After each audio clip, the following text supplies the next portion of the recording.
మీరు స్క్రిప్ట్ రాసుకోవడమే చాలా పద్ధతిగా స్క్రీన్‌కి ఎంత కావాలో అంతే రాసుకుంటారు. అంతే తీస్తారు కూడా.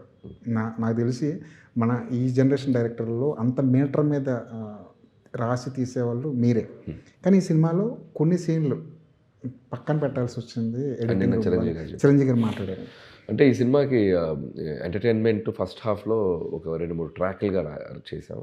బట్ ఓవరాల్‌గా చూసుకున్నప్పుడు కథ ఫ్లోకి డిస్టర్బ్ అవుతుంది. అది ఎక్స్ట్రార్డినరీగా వర్కౌట్ అయింది. బట్ వెళ్ళే రూట్ నుంచి అలా సర్వీస్ రోడ్లోకి వెళ్ళి వస్తున్నాం. మనం వెళ్ళే రింగ్ రోడ్ అనుకోండి.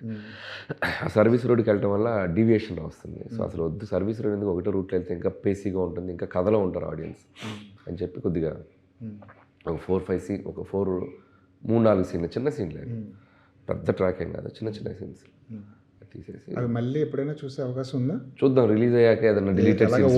ఓటీటీలు ఉన్నాయి కదా. మంచి సీన్ అంటే వీటీ గారిని కూడా చిరంజీవి గారు ఆయన వాయిస్ని ఇమిటేట్ చేస్తూ చేశారు. అసలు భలే ఫన్నీ యాజ్ ఇట్ ఈజ్ చేశారు. కానీ రాసిన తర్వాత, తీసిన తర్వాత, చూసిన తర్వాత మళ్ళీ కట్ చేయమంటే అంటే మనకి నేను అదే కదా, నేను చిరంజీవి గారు అన్నట్టు ప్రతిపక్ష నేతను అయిపోతాను అన్నారు కదా. అపోజిషన్ లీడర్గా నేను దాన్ని కరెక్ట్గా అపోజ్ చేశాను. అండ్ ఎడిటర్ కూడా బాగా సింక్లో ఉండి ఆయన వద్దండి, మన ఈ సినిమా కథ హానెస్ట్గా చెప్తున్నారు, కావాల్సినంత మెటీరియల్ ఉంది, ఫన్ ఎలిమెంట్స్ అక్కడక్కడ కరెక్ట్గా వర్కౌట్ అవుతున్నాయి, సో మళ్ళీ ఇంకొక ట్రాక్ అవసరం లేదు అని చెప్పి డెసిషన్ తీసుకుంటే